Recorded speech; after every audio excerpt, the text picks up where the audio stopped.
Chapter 14. I Dream of Judicator. The cat wouldn't stop meowing. Alice moaned and reached out to the cat, which was sitting next to her pillow on the bed. She patted it like it was an alarm clock she was mashing the snooze button on. The cat, Captain Fudgesicles, didn't seem to take the remotest notice of having his head smushed or booped and just kept meowing. Cursing a bit under her breath, Alice got up, went over to the cat food bowl, poured out a bunch of cat food without measuring it, and shambled back to her bed, where she collapsed. The crunching of the dry cat food lulled her to sleep again. Then she dreamed. She was standing on top of the pyramid at Noshbatan, and Graelyn was throwing toy stuffed giraffes at her. "I'm sorry," Graelyn said with every throw. The giraffes splattered her with blood whenever they hit her, and she pulled out her own giraffe and threatened Graelyn with it. She looked down and saw the bullet holes across her chest, and looked up to see Graelyn dropping the gun. "Oh," she heard herself say as she dropped to the ground. She could feel herself slipping away from the earth. Alice was in Sena Satru, and worshipped Thor. His hammer hung around her neck, and as she bled out, she had wondered if she'd go to Valhalla. She wondered it in the dream, too, but this time she saw the Valkyries coming down from a crack in the sky. But they weren't normal Valkyries. They had blue skin, no visible orifices, and their legs hung limply under their bodies as they floated down. Lightning seemed to zip between them.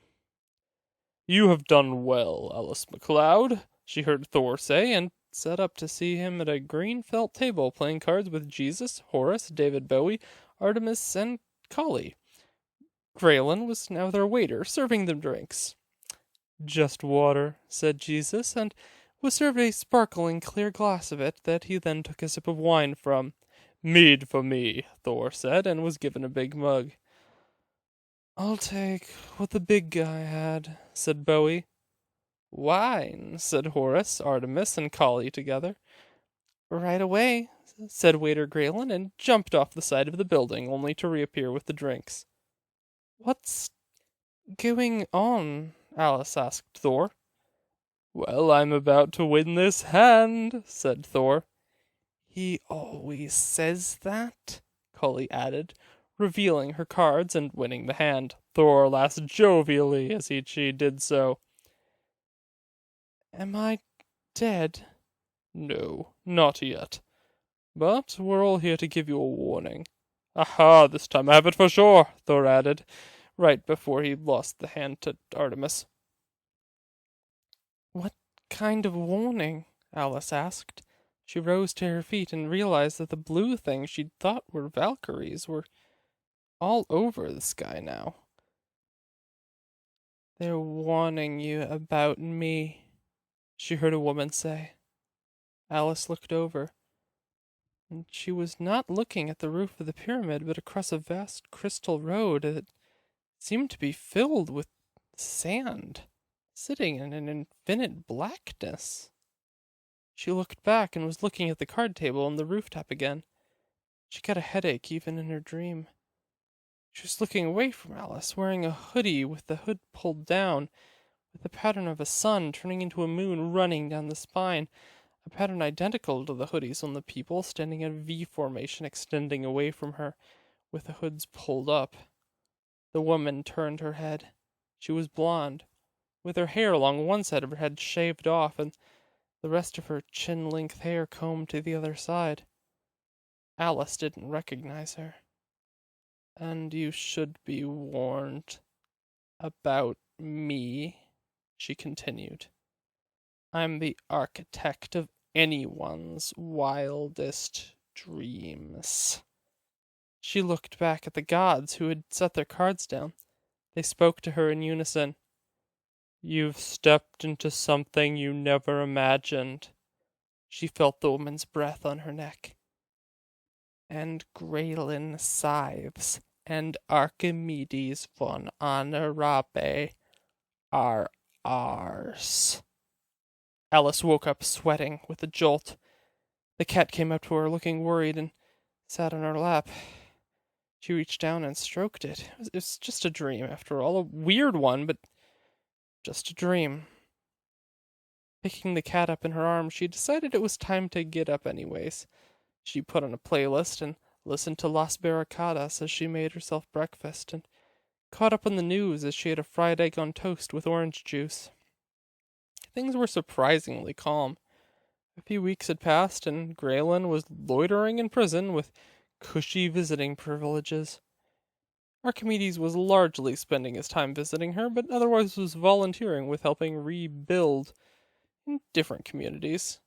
He was stronger than some moving machines, and had made the news for rescuing a child from a bomb-collapsed building who'd been presumed dead. His mask hid his expression from her, and from everyone, but he seemed genuine. It had taken a full week to fix the damage to him, however, as his cyborg biology was intricate and complicated. So she supposed it must feel good to be out and about, even if it meant lifting large slabs of concrete.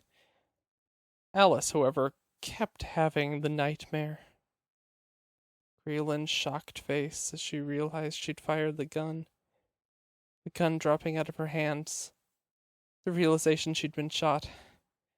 She didn't blame Graelyn for what had happened, but Alice had some trouble leaving the apartment recently, even though it could be a little snot. She was grateful for the cat living with her, as she always had found it calming to stroke, and it seemed to respond to her when she needed it. Getting up from the breakfast table, she looked at the door and went to sit back down. Her chest hadn't fully healed, probably because she wasn't resting enough, and she ran her fingers through her hair. She leaned forward and felt an ache run through her. She didn't moan, didn't scrunch her face up, just took the pain, accepted it into her world. The doorbell rang. She ignored it. It rang again. "Graelyn, it's Jack!" She got up slowly and opened the door up. Jack looked tired. "Hey, Jack, come on in." She gestured at the table. "Want some tea?" Yeah, sure." She filled the kettle up and flicked the switch on it. It heated the water in seconds, which she poured into 2 cups with tea bags in them and handed one to Jack. "Thanks," he said, setting the hot cup down. "We've got a pretty big problem," Jack started. "When don't we?" "Graelyn's trial is getting fast-tracked, obviously, but it's getting complicated." Alice sighed. How much more complicated could it get? It was already complicated. No judge who will accept the case is considered unbiased enough. If we choose a centro judge, this will be seen as a choice to let her off the hook. There'll be riots. If we choose a judge from the Revolution, it will be seen as a show trial, and there will be riots. Mars has offered to let us use one of their judges, but there are enough people from the Revolution and ex-Centro forces who don't trust the Martian communists that this could become a wedge issue for them and allow them to form a coalition using anti-outsider sentiment. There's really no good choice here. Alice looked up at the ceiling. This was so needlessly complicated. No wonder the council had wanted to kill all the central directors and get it done with. Why were we able to get away with pardoning Manuel, then? Because he saved your life. It already had a populist following. Pardoning him looked good to nearly everyone. With those against it, such a small minority, most of them have publicly agreed to it just to save face. Graelyn admits to shooting the hero of the revolution that Manuel saved. She's in hot water. Alice had tried so hard to not have charges pressed, but it wasn't her call. Her father's brother Ivan, in the end, had been the one who had come out in the strongest in favor of a trial, though he'd still started at execution. He'd played at this being about his niece being shot, but she knew very well it didn't actually have much, if anything, to do with that. Alice slammed her head down to the table and let out a soft moan. Are you okay?" "I'm having the best day of my entire life. Clearly." "Did you sleep last night?" She rolled her forehead back and forth on the table to shake her head no. I'm still having the nightmares. I have another therapy session today. You don't need to worry about it. Jack nodded. He didn't look like his concern had ebbed. Tonight was different, though. Jack, do you remember how I told you I got Alistair? The AI box we used to take down Centro's defenses? That weird Miranda lady, yeah. Who in the Raggedy Ann solar system did she work for? She asked to the table. I don't know, Jack admitted. I don't either, Alice replied. But I have a dream of who it could be. Jack didn't know what to say to that. You're scheduled to see Jonathan today. Alice lifted her eyes up from the table, and she wondered again if forgiving Graelyn was the right choice.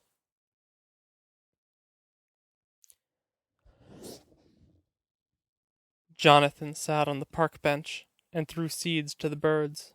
His nurse watched him closely. He did every action intently, and the seed throws were done with a precision that seemed not so much practiced as horrendous, like watching a badly made animatronic try to imitate a person. His lips had been unsewn, but he was still nonverbal. The modifications to his body had been so intense, figuring out how much of his body had been replaced would be more invasive than it would be useful. Jonathan, you're going to have a visitor today. Do you remember Alice? He nodded. She's coming to see you. Isn't that exciting? He threw some more seeds to the birds. 3 seeds landed in front of each bird in a perfectly triangular shape. The previous throw had thrown 5 seeds, forming the corners of a pentagon. The nurse knew it had to be intentional. Down the path she saw Alice coming towards them. She wasn't wearing military clothes today, just jeans and a t-shirt with a loose jacket over it. A Thor's hammer hung from her neck. Here she comes! Jonathan looked over at her. She didn't accelerate, just kept the same pace till she reached him. Hey, Jonathan. Are you doing well? He nodded. Can you speak at all yet? He shook his head. Sorry to ask, then. He shrugged. She sat down on the other side of him on the bench. I'm not here to see how you're doing today, to be honest. I figured I'd be upfront about that. He made a few signs with his hands. Alice looked up at the nurse. He said, I'm glad you're not leading me on. I like that you're straight to the point. I didn't know you could sign, Jonathan. He signed back. He says, I didn't know I could either. I think it was installed in me. Alice frowned. You mean like software? He nodded. The idea of a person having things installed in their brain against their will like they were a machine was abominable. I'm glad I know how to do this, though, because it let me talk, the nurse interpreted. I can imagine you would be, Jonathan. Do you remember the woman who came into Graelyn's apartment about a month ago when we rescued you? He nodded. It was the one who looked like Graelyn Scythes. Alice tilted her head to the side. Her hair leaned with her. Why do you say looked like? Because... He stopped signing and seemed to focus very hard. Alice looked over at the nurse, who put a hand on Jonathan's shoulder. He was trembling. Jonathan, is this too much today? He shook his head. After a moment he resumed signing. Graelyn Scythes had a chip installed in me, so she could control me remotely. The nurse looked aghast when she said it. Alice looked like this was not particularly surprising. I'm sorry. It's not your fault. This girl looked like Graelyn, but she was too young, and her hair was wrong. She didn't connect to my chip when she was near me. You can sense that, he nodded. Instantly. Alice looked out at the park. Someone was throwing a frisbee at their dog, who eagerly caught it. then dropped it to go smell something. The WRC wants you to testify at the trial. Specifically, they want you to testify for the prosecution. I'm not their pawn. I know you're no one's pawn. He threw another handful of seeds at the birds, which landed in front of each bird in a perfect square. Why did all of this happen? The nurse sounded sad as she said it, not just in trying to imitate his tone. I wish I knew, Jonathan. She held out a hand to him, and he grasped it tightly. I wish I knew.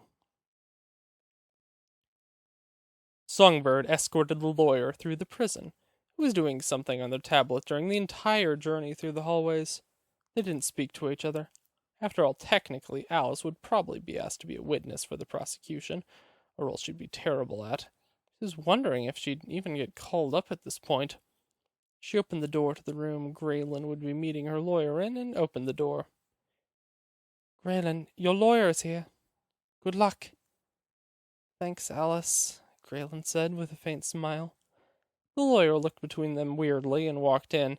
With the door shutting behind them, the lawyer wore a plain blue suit that was tightly fitted, with a purple striped tie that somehow matched it. It had stud earrings and a black hair put up in tiny spikes. Their nails were purple and blue as well, and there were a lot of piercings in their lower lip. Hi, I'm James Morrell. They held out a hand, and she shook it. I'll be representing you. How familiar are you with my case? Graelyn asked. I've read all your logged interviews, as well as those related to the case, and already read all the relevant documents, James answered, and looked Graelyn right in the eyes. What we say here is totally confidential. You aren't being recorded, and if you are, we get a free retrial anyways, James continued. So, if you have lied about anything, you need to tell me right now. I have not lied, she replied. So you honestly believe you're from an alternate reality? I don't just believe that, I am from one. I hope you understand that that defense is not going to fly in court. No one is going to believe that outside of few elements, our best defense is you're a replicant or clone. That's not the truth, though, James sighed.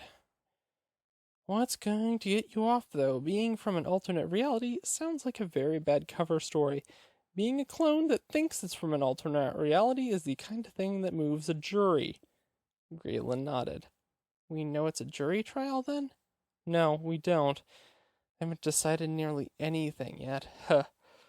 Frankly, it's a mess. The WRC is in such a tizzy to prevent a crisis with this trial. They're going to make one simply by virtue of inaction. Jane began looking through something on the tablet. Jane, why did you decide to be my lawyer? Jane finished scrolling and turned the tablet to face her. I haven't yet. On the screen was a picture of Graelyn, next to a picture of older Graelyn.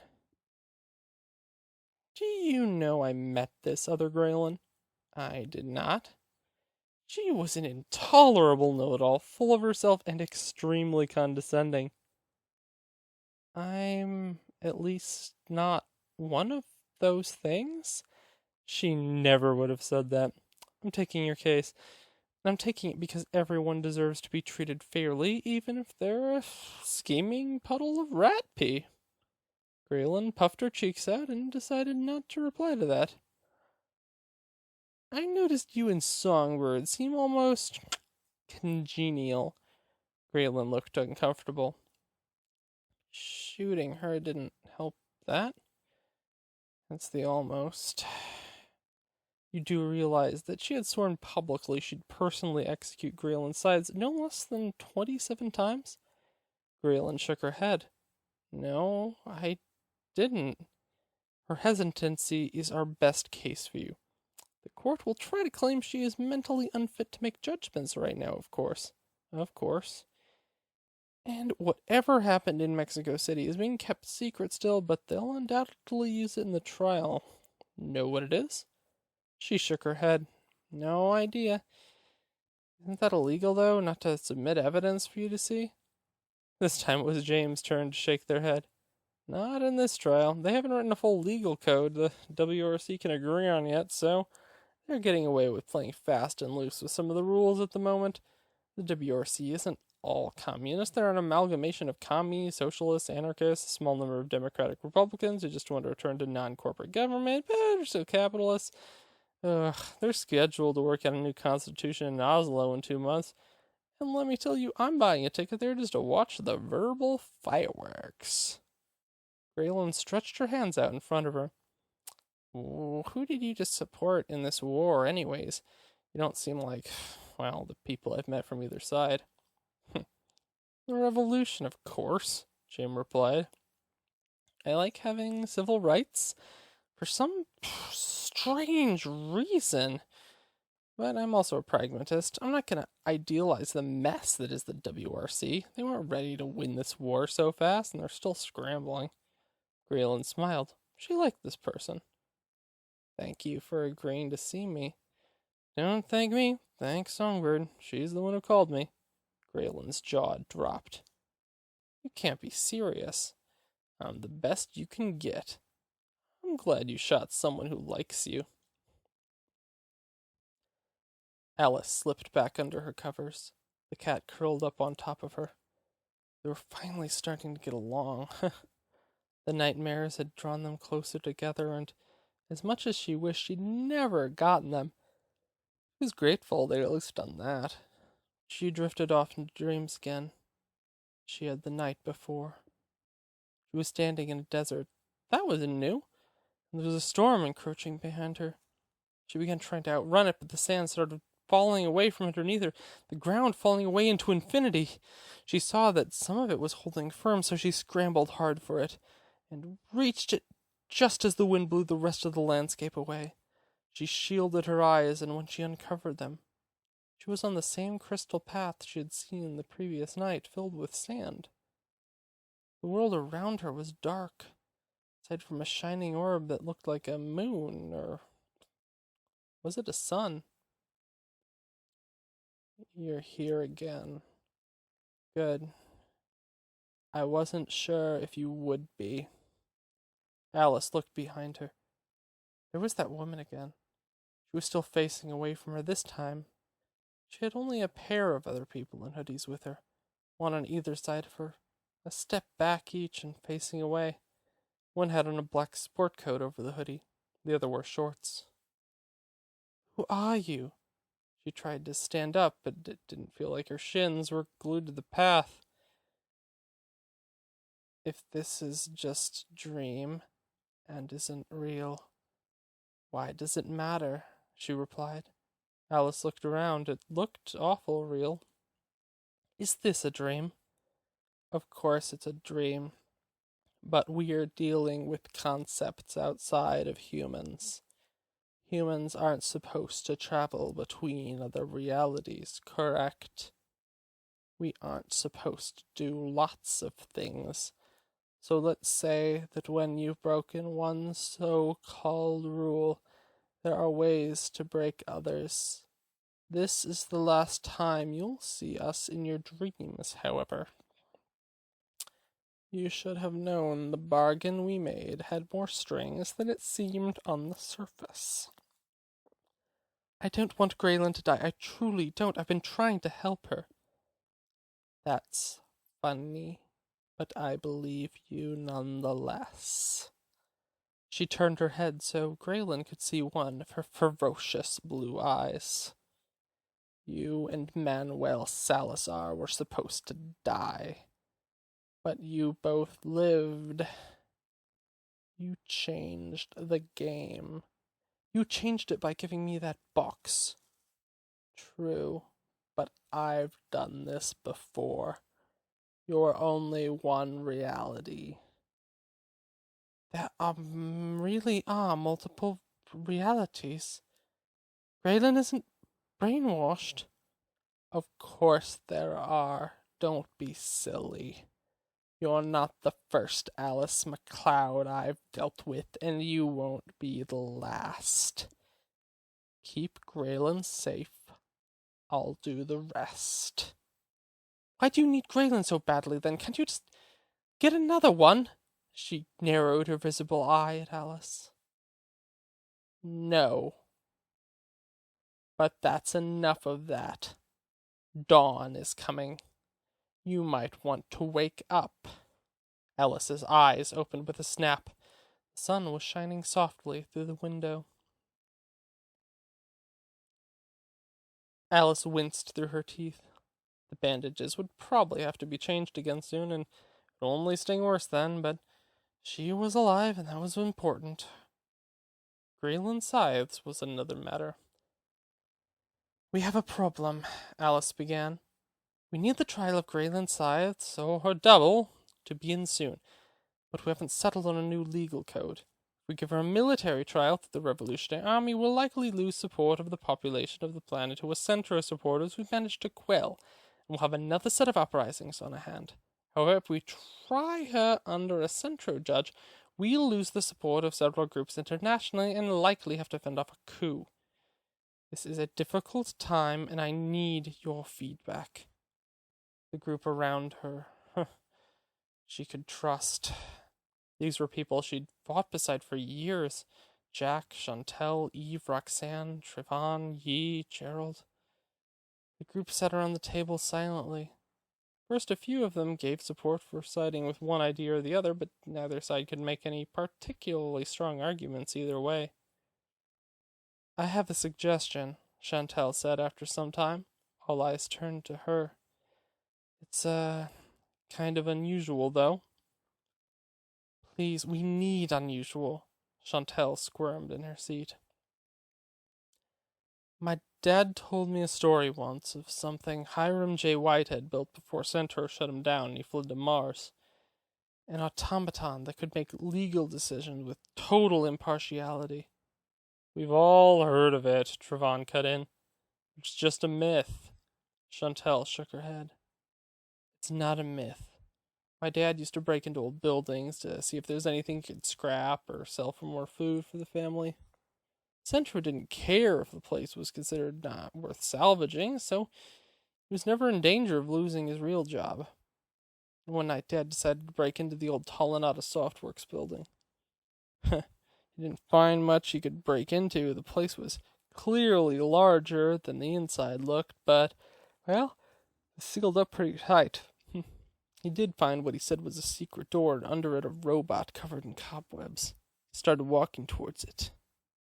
And then the lights of its eyes turned on, and it raised its head. Yi gasped, but Jack looked decidedly unimpressed. Naturally, he'd run away out of the building as fast as he could. Nice ghost story, but we need more than that, Jack said. Now, Jack, there's nothing we lose by checking it out. Since we don't have any other leads, I'd say it's time to go to Tolenata Softworks. Where's it located? The former province of New Jersey. Alice squinted at her. I've never heard of New Jersey. Is it like New York? Chantel shook her head. I don't think you want me to take the time to explain New Jersey. The VTOL landed in front of the abandoned headquarters of Tolenata Softworks. The sign labeling the building as such had fallen about half a foot from its mooring on one side and swung gently in the breeze. This is the place, Chantel noted. Alice gestured for the troops to hop out and, using hand signals, gave instant orders about their positions and team roles. Alice took point, and, rifle in hand, approached the front door where Trevon was already working the systems. The door snapped open, and she smiled at him to indicate his good work. She stepped through the door. Hello, visitors, and welcome to Tolenata Softworks. I'm Wendy, and I'll be your guide today. Won't that be fun? Is this normal, Commander? He asked. Alice shrugged. She really didn't know. Hello, Wendy. I'm Alice. We're looking for the Judicator. She looked up at the ceiling as though the ceiling was somehow the disembodied voice of Wendy's face. Oh, gosh, I'm so glad you asked. No one ever asks. Usually they just ignore me. and try to break things. Well, can you help us find the Judicator, then? Oh gosh, I can't actually. If it exists, it would be classified, and I can't tell you about classified things. Jack rubbed the bridge of his nose between his eyes. Wendy, he began, it's the year 2495, correct? From the current year, wouldn't you assume that everyone who gave you your orders is currently dead? There was a pause. That's no reason to break the rules. Oh, Thor's thundering hammer! Alice cursed and made a gesture to begin to search sweep. Oh, you're just going to look around, then. I see how it is. Alice rolled her eyes at the AI. A few minutes of searching. Chantal called them over to a place where there was a thin line on the floor. This is where my dad said it was. Alice nodded and looked at Trevon, who got to work.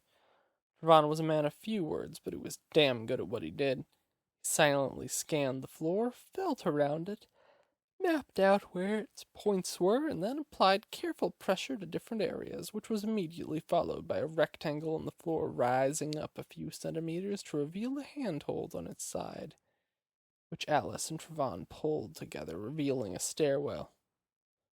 Jack, take point. Let's find out what's down there. Jack nodded, and turning the light in his rifle on, began walking down. It was dark and cobwebby, so he took the brunt of clearing a path. When he reached the bottom, he called back. Well, there's something down here. They rushed down to follow him. Jack's light shone on a humanoid droid of minimalist design sitting on a chair that more resembled a throne. A plaque behind it stated, "The Judicator, permanently deactivated for being too good at its job." Well, no one was bitter about this guy getting turned off, he quipped. Alice breathed in the dusty air and walked close to it. Does it still work? Hello, Judicator. Can you hear me? We need you for a trial. For a moment there was silence, and the dust floated gently through the beams of light. Then its hand twitched. The Judicator rose, its pistons falling into place, the glowing blue rectangles it had for eyes taking the world into focus. The Judicator needed one look to understand the nature of the people who were approaching it, because the Judicator was made to understand these things. It went over to a rack on the wall, its legs making a squeaking, screechy sound, and pulled off a robe it slipped into like clockwork. The Judicator wore a robe made of 100% double-ply cashmere wool dyed black so dark you might think it turned the lights off if you stared at it too long. The Judicator turned back to them, like it owned the room, and hell, maybe it did. You might have judges who had read the law of your country, but the Judicator had read the law of every country in history. You might have judges who form a decision based on testimony and careful work through the information through their synapses, but the Judicator had 10 trillion microprocessors that each made the machines that sent humans to the moon look like a 1991 textbook that hadn't realized the USSR had fallen. The Judicator had 2 eyes, but it only needed 1 because with double-layer infrared scanning and the ability to see more colors than a mantis shrimp, let alone a human, it was already outpacing you, even if its depth perception wasn't so keen it could eyeball the distance with more precision than you measured your bank account. The Judicator didn't have time for your petty disagreements. It's already figured out who is objectively right and wrong. The Judicator won't put up with your legal loopholes. It will crack you open with an understanding of the legal code so thick you could pour it like concrete to make a new jail cell. The Judicator cared about justice. You couldn't bribe it at parties or make it out of vendetta on prejudice or someone. It would spit out your inequalities back at you like a hurricane. The Judicator was the last and final say on the law, and you damn well respect him, or God help your soul whether you pass the bar or not. I represent the revolutionary government of Earth, Alice said. The Judicator held up a finger. Its eyes blinked for a few seconds. Alice guessed he'd found the Wi-Fi. I see. Lots happened since I got turned off. It dusted itself off like a few hundred years of dust was no big deal. A lot has changed since you've been turned off. Justice is never turned off, the Judicator said. Well, then we have a case for you to try. Someone we don't think we can try fairly. Then I'm your droid. Just give me some WD-40 and the complete case documents. Excuse me, Jack cut in. Are you sure you're ready for this? You've only just been reactivated. I know what I'm about, son. The Judicator swirled its robe as it headed for the door, making the rest of the group hustle to keep up with it. The case was on.